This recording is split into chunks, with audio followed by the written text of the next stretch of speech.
Hello, my name is Alejandro Morales, and today I'm going to talk about success. So, I would like to start sharing um, what success is for me. So, for me, success is doing my best. I know that sometimes I'm not going to achieve all of my goals, and I'm not going to um, be the best at what I'm doing. But I know that if I do my best, I'm going to feel good no matter the outcome. And for me, that is success, feeling good about what I'm doing and the reason why I'm doing it. Um, so to do that, I always have to strive to keep moving forward, doing my best, and giving it all, giving all my all to the things that I'm doing. Um, there are like two experiences that shaped this kind of mindset about success in me. The first one is when I was like 13 years old. I had my first tournament of mixed martial arts. Um, I was very nervous, but I had been training for a couple years, so I was excited to do it. Um, and then the first fight, I went and saw the other guy and started fighting. Um, to my surprise, I was able to win. I wasn't expecting it, but I was able to win, and I was super happy. Um, and then I had a time to relax and think about all of the things that I did right, all the things that I did wrong.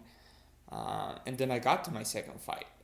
In my second fight, I was fighting with a guy that was like about like 3 years older than me, 3, 4 years older than me. And then we started fighting. And I was doing my best. I was just trying and punching and uh, trying to move away from him. Um, but at the end, he won.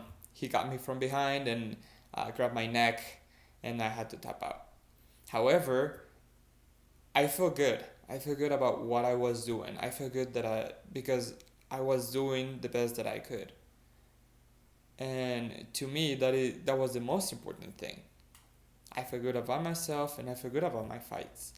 And um, I always remember that day with happiness in my mind. Um, However, a couple years later, I was teaching mixed martial arts, and one day I was sleeping, and my brother called me, and he's like, "Hey, we're gonna have a fight in 10 minutes," and I was like, "All right." um, and then I wasn't really prepared. I wasn't like thinking about anything. I was sleeping.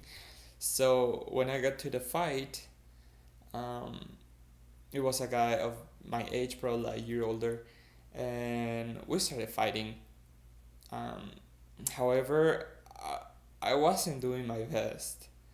I wasn't thinking straight, and that led me to lose in front of all of my students and stuff. So that wasn't like the best thing ever.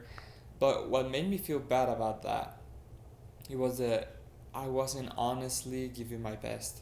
A couple of days later, I saw a video of the fight, and I thought, well, I could have done this, I could have done that to win, but I didn't, just because I didn't want to. I was too tired, and I was thinking on other things, homework. Um, so I think that the lesson for me is that no matter the outcome, I should always strive to give my all in whatever I'm doing. And that's how I'm gonna feel that I'm successful. Even though I lose, or even though I don't get the grade that I wanted, um, I always want to feel that I am being the best that I can. Uh, educators in schools should be able to identify the things that students want to achieve. In my case, success is giving my best. But for a different person, success might be getting an A in a class. Or for a different student, success may be doing other things or getting a C plus in a class. Or success may be just being happy. As teachers, we should always strive to to see the different types of success, and achieve the students to help the students to achieve their goals and feel successful in their lives. So we can apply all of this into our classrooms by first helping our students achieve their definition of success. And that is not an easy task, because as teachers we have to have a relationship with our students. We have to talk to them, and we have to ask them questions, get to know them a little bit closely, and always have an open conversation in our classrooms. And because my definition of success is doing my best, I want to do my best at like helping people achieve their success.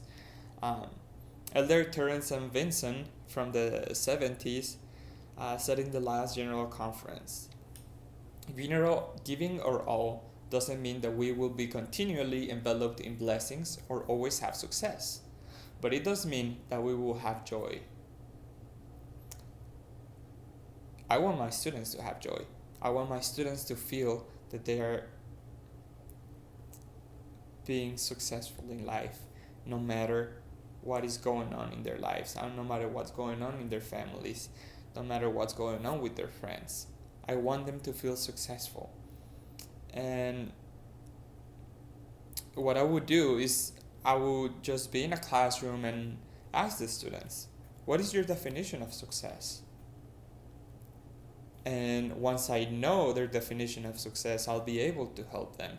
I will be able to know what they want to reach. And it'll be easier to help them. And everybody is different. Everybody's going to have different ideas, different thoughts. And Sister Okazaki said, are we perfect in any of these things? No. We all have much to learn. Are we exactly the same in any of these things? No.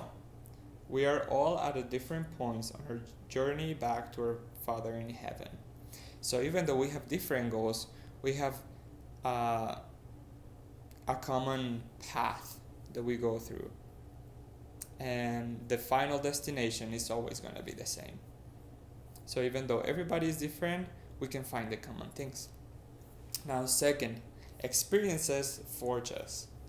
For me, my experiences as mixed martial arts fighter made me realize two things. Number one, I will not always win. And number two, if I don't do my best at what I'm doing, why am I doing it? So my goal as a teacher is to help my students realize that and help them see themselves with greater eyes. Many students may have low self-esteem and feel that they are not capable of being successful. But teachers can change that.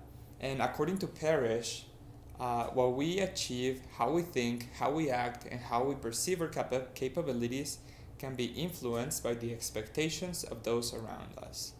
So if I think of my students as successful people, if I think of them as smart, if I think of them as hardworking, they're gonna think the same thing of themselves, and they're gonna be like, "Oh, I am smart. Hey, I am hardworking." Because I think that of them, and I treat them in that way. So if we want to help students achieve success, we have to see them with greater eyes. And finally, educators play a big role in the life of the students. And as I said, everybody is different. People are going to need accommodations. People are going to need extra time. People are going to need extra explanations. But that is multicultural education. I believe in multicultural education. Then everybody's going to have a fair chance to succeed in life. Sonia Nieto said that because the views of many are left out, monocultural education is, at best, incomplete and dishonest education. Monocultural education is when you don't teach in diversity. You don't teach diverse people. You just teach the same thing to everybody. So that is incomplete and dishonest education. So I don't believe that monocultural education is the best way to do it. I think the students should believe in their teachers. They should be educators. And I believe that multicultural education is the answer to that. Nieto says a little after that all students are miseducated to the extent that they receive only a partial and biased education. If we only teach the same thing that we've always taught in the same way, there's gonna be a biased and incomplete education. So that is not correct. So teachers and students both have goals and their definitions of success, but we have to work together to achieve that. We have to work together to be better as a society and as people.